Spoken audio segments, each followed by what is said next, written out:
সামনেই লোকসভা নির্বাচন এবং লোকসভা নির্বাচনকে কেন্দ্র করে আমরা এই মুহূর্তে পেয়ে গেছি গোবরডাঙ্গা পৌরসভার অত্যন্ত জনপ্রিয় কাউন্সিলর বাসুদেব কুণ্ডুকে।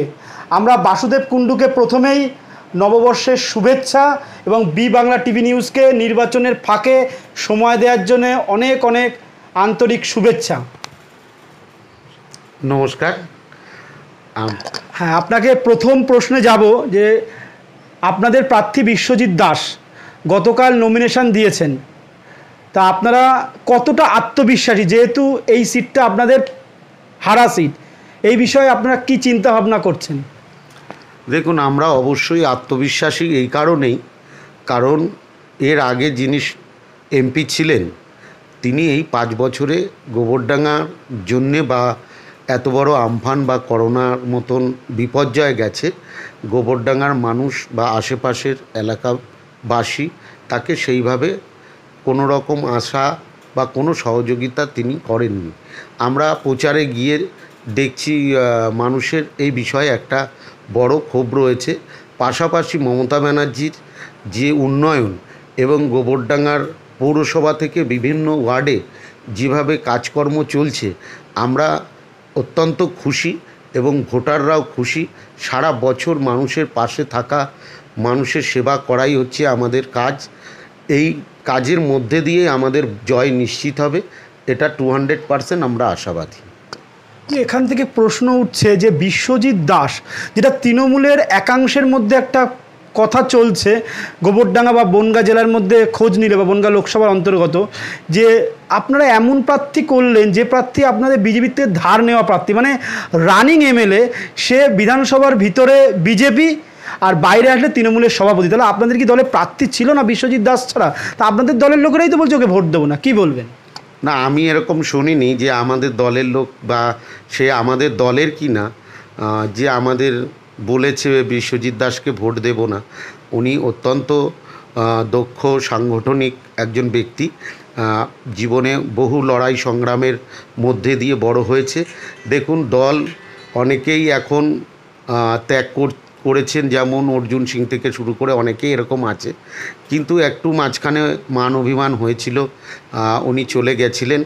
আবার উনি আমাদের কাছে এসছেন এবং উনি যেভাবে দলটা করেন এবং যেভাবে তার যোগ্যতা রয়েছে, বহু লড়াই আন্দোলনের সাক্ষী তিনি, আমরা তাকে পেয়ে আমরাও খুব খুশি। আর যারা বলেছে তারা আদৌ তৃণমূল কিনা, বিরোধীদের এটা একটা চক্রান্ত কিনা, এটা আমি বলতে পারবো না, কারণ আমাকে কেউ বলেনি এরকম ধরনের কোনো কথা। আপনাদের যেভাবে যুবক সমাজ যেভাবে পথে ঘাটে বসে আছে চাকরির জন্য, একের পর এক যে দুর্নীতি ধরা পড়েছে, তাহলে আপনারা কিসের ভিত্তিতে আশা করছেন যে আপনারা এই সিট রিকভারি করবেন? কারণ 1000 দিনের ওপরে ধর্মতলায় বসে আছে, আবার পাশাপাশি 26,000 ছেলেমেয়ের যেভাবে চাকরি চলে গেল, কি বলবেন? দেখুন, এটা সত্যি কথা বলতে, এ বিষয়ে আমি এটা পুরোপুরি আইনের একটা ব্যাপার, এ বিষয়ে আমি পুরোপুরি কিছু সেভাবে জানি না বা বলতে পারবো না। তবে চাকরি যদি তিনি চাকরি পাওয়ার যোগ্য, তার যদি চলে যায়, কারণ সবটাই তো আর যোগ্য প্রার্থীদের, অনেকে এখানে যোগ্য প্রার্থী রয়েছে, সেটা অত্যন্ত দুঃখজনক এবং আশা করি সরকার সে বিষয়ে নিশ্চয়ই একটা সিদ্ধান্ত নেবে এবং যারা ওইখানে ধর্নায় রয়েছে, এটা সম্পূর্ণ আইনি একটা ব্যাপারে। এর আগে আপনারা যেমন বলছেন কৃষক আন্দোলনের মতন বড় আন্দোলন হচ্ছে, মণিপুরের যেমন আন্দোলন হয়েছে, সেগুলোও তো একটা বিষয়, পুরো বিষয়টাই আইনি ব্যাপার। আইন আগামী দিনে যদি কোনো কেউ প্রমাণিত হয়, অবশ্যই তার সাজা আমিও ব্যক্তিগতভাবে চাই। এটা তো লোকসভা ভোট, মানে দেশের নির্বাচন। তৃণমূল কংগ্রেস 42টা আসন দিয়েছে পশ্চিমবাংলায়, আর সর্বসাকুল্যে 45টা। তৃণমূল কংগ্রেস যদি 45টাও সিট পায়, তাহলে তো দেশে তারা সরকার গড়তে পারবে না। তাহলে ভারতীয় জনতা পার্টি সরকারে আসার মতো জায়গায় রয়েছে, তাহলে লোকে ভারতীয় জনতা পার্টিকেই বেছে নেবে। তা আপনাদের প্রার্থী জিতবে কিসের ভিত্তিতে আপনারা বলছেন? আপনি একটা জিনিস ভাবুন, যেটা হচ্ছে ভারতীয় জনতা পার্টি বা আপনি যেটা বললেন, এটা মানুষ তাদেরকে সেই জায়গাটা এই কারণেই দিতে পারছে না বা দিচ্ছে না। তারা 2-3টে বিষয়, যেমন 15 লক্ষ টাকার বিষয়টা মা বোনেদের মধ্যে বা অনেক পরিবারের মধ্যে একটা এফেক্ট হয়েছে। তারপরে গ্যাসের দাম বাড়া, পেট্রোল ডিজেলের দাম বাড়া, বিভিন্ন মূল্যবৃদ্ধি মানুষের কাছে একটা বড় প্রশ্ন হয়ে দাঁড়িয়েছে যে এরা মানে ছোটোবেলায় বা ঠাকুমার কাছে একটা গল্প শুনেছি, যেটা আমি বলছি, সেটা হচ্ছে যে মানুষ বুঝে গেছে যে এই সব বড়লোকদের সঙ্গে বা এরা অত্যন্ত বড় লোকের একটা দল, আর বড় লোকদের সঙ্গে আমাদের ঠাকুমারা বলতেন যে সেভাবে মিশবে না বা ওদের থেকে একটু দূরে থাকবে। তার একটা কারণ অবশ্য তারা বলেছিল যে এরা, আমার এখন মনে হয় একদম সেই কথাটা, আমার ঠাকুমার যে কথাটা একদম বাস্তবে মিলে গেছে। সেটা হচ্ছে বড় পিরিতি বালির ব্রিজ, ক্ষণে হাতে ধরি ক্ষণে চাঁদ। অর্থাৎ বড় লোকের সঙ্গে মিশতে গেলে ওরা কখনো চাঁদ দেখার স্বপ্ন দেখাবে, আর কখনো বালির ব্রিজের মতন ভেঙে যাবে, আবার কখনো হাতে দড়ি পড়াবে। আমার মনে হয় মানুষ এটা বুঝেছে এই দল সম্পর্কে। মানুষ এখন ওই জন্য এদেরকে আর চাইছে না, আগামী দিনেও চাইবে না।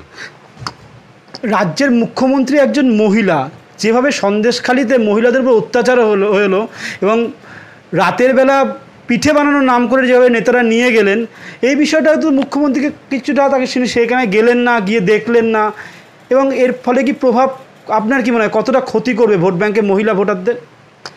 দেখুন, বিষয়টা আমি বললাম যেটা আইনি একটা প্রসেসিং চলছে, যেখানে সত্যিই যদি ওইখানে কোনো এ ধরনের ঘটনা ঘটে থাকে, আমি দলমত নির্বিশেষে অবশ্যই এটার তীব্র নিন্দা করছি, এবং যারা বা যে কেউ যদি ব্যক্তিগত এরকম কোনো কাজ করে থাকে আমিও তার সাজা চাইছি।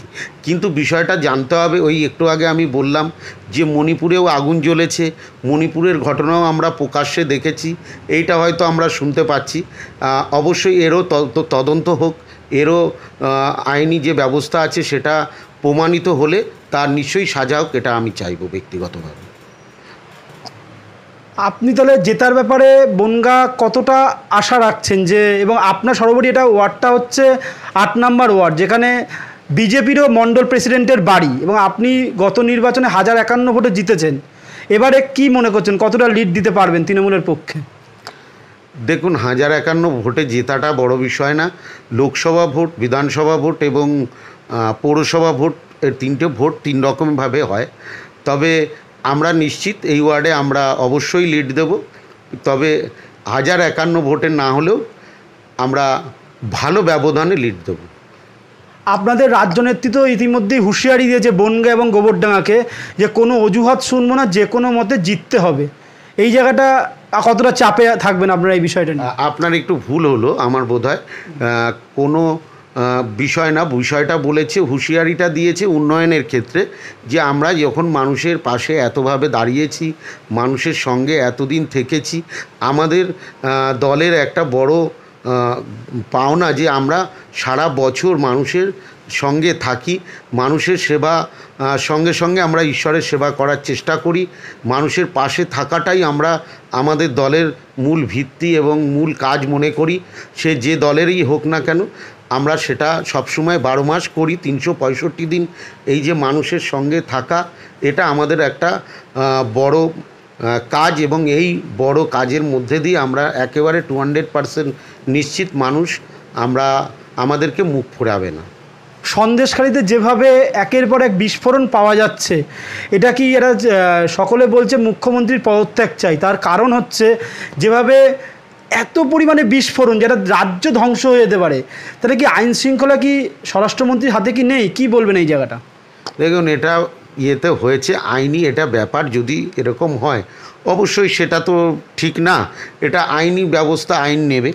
এ বিষয়টা সম্পূর্ণ আইনি ব্যবস্থা। যে এতদিন তাহলে এভাবে কিভাবে কি হয়েছে এটা আমি সঠিক বলতে পারবো না, কারণ এটা আমার জানার খুব, আমি শুনেছি অবশ্যই, কিন্তু আইন যদি তাদের কেউ যদি এরকম ঘটনা ঘটিয়ে থাকে, আমি তো এখনও বলছি, বারবার বলছি, সে দলমত নির্বিশেষে আমাদের কেউ যদি কোনো অন্যায় করে অবশ্যই আইনের পথে গিয়ে তার সাজা হোক, এটা আমি ব্যক্তিগতভাবেও চাই।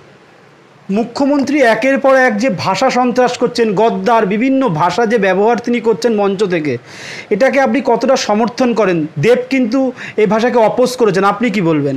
না, নিশ্চয়ই ভাষা সবারই একটা ইয়ের মধ্যে থাকা উচিত। ভাষাটা তো একটা বড় বিষয়।